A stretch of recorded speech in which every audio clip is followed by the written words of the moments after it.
Hello students, welcome to my YouTube channel Home Education.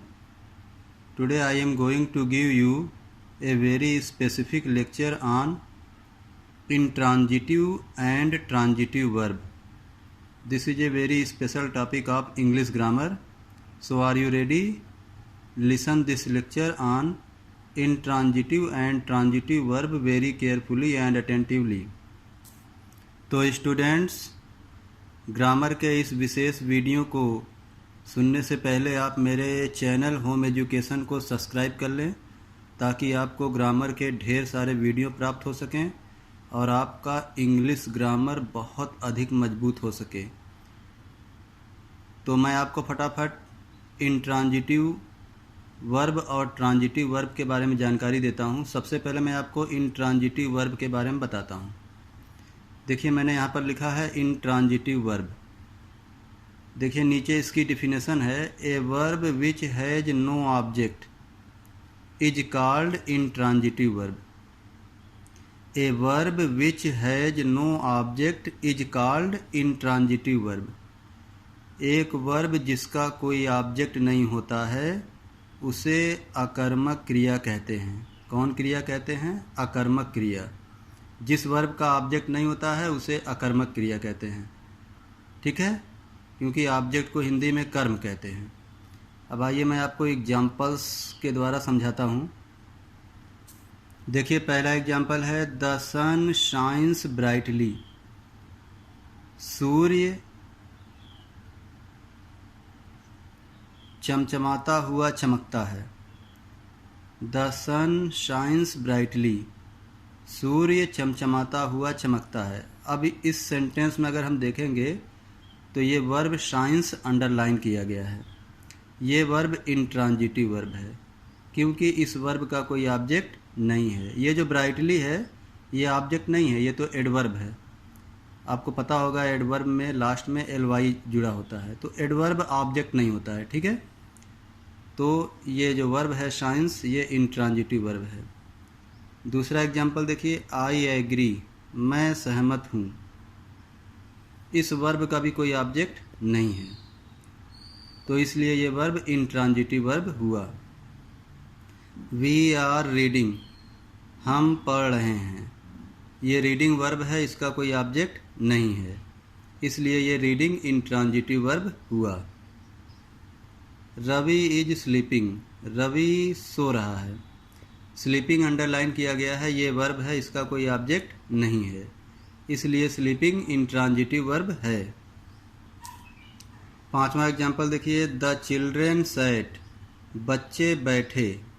तो set जो है verb है, अंडरलाइन किया हुआ है, इस वर्ब का कोई ऑब्जेक्ट नहीं है, इसलिए ये वर्ब इंट्रांजिटिव वर्ब कहलाएगा। ये जितने 5 सेंटेंस मैंने बताया, इसमें जितने भी वर्ब हैं, इसमें सारे वर्ब अंडरलाइन किए गए हैं। ये सारे वर्ब इंट्रांजिटिव वर्ब हैं क्योंकि इसका कोई ऑब्जेक्ट नहीं है। ठीक है, अब मैं फटाफट आपको ट्रांजिटिव वर्ब बता दूं। इंट्रांजिटिव वर्ब तो बता दिया, अब मैं आपको ट्रांजिटिव वर्ब बता दूं। देखिए नीचे डिफिनेशन है, परिभाषा है, a verb which has an object is called transitive verb. एक वर्ब जिसका एक ऑब्जेक्ट होता है, जिसका एक कर्म होता है, सकर्मक क्रिया कहलाती है। फिर से सुन लीजिए, ए verb which has an object is called transitive verb. एक वर्ब जिसका एक ऑब्जेक्ट होता है, जिसका एक कर्म होता है, उसे सकर्मक क्रिया कहते हैं। ठीक है, अब आइए एग्जाम्पल्स देखिए। पहला एग्जाम्पल देखिए, रोहन ईट्स मैंगो। रोहन आम खाता है।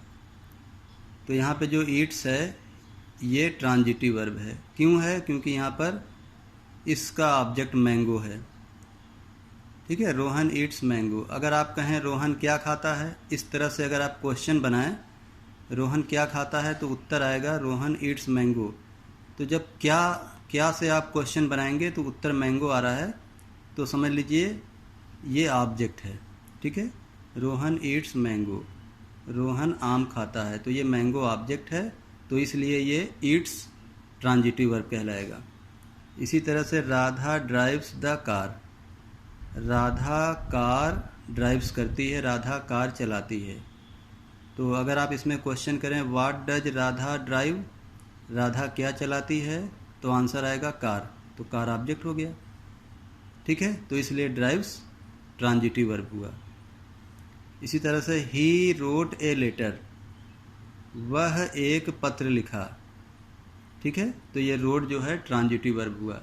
कैसे हुआ, क्वेश्चन बना लीजिए, व्हाट डिड ही राइट, उसने क्या लिखा, आंसर आएगा ए लेटर, तो ये ए लेटर ऑब्जेक्ट है। तो ऑब्जेक्ट यहाँ पे उपलब्ध है, तो इसलिए ये रोट ट्रांजिटिव वर्ब हुआ। Manoj reads a book, Manoj एक पुस्तक या एक किताब पढ़ता है। फिर आप इसका क्वेश्चन बना लीजिए, व्हाट डज मनोज रीड, तो आंसर आएगा ए बुक। मनोज क्या पढ़ता है, तो आंसर आएगा ए बुक। तो ये जो ए बुक है ये ऑब्जेक्ट है, तो इसलिए ये रीड्स ट्रांजिटिव वर्ब कहलाएगा। Ali gave a lecture, Ali ने एक लेक्चर दिया। क्वेश्चन बना के पूछिए, what did Ali give, Ali ने क्या दिया, आंसर आएगा ए लेक्चर, तो ए लेक्चर ऑब्जेक्ट हो गया। तो इसलिए गेव क्या कहलाएगा, ट्रांजिटिव वर्ब।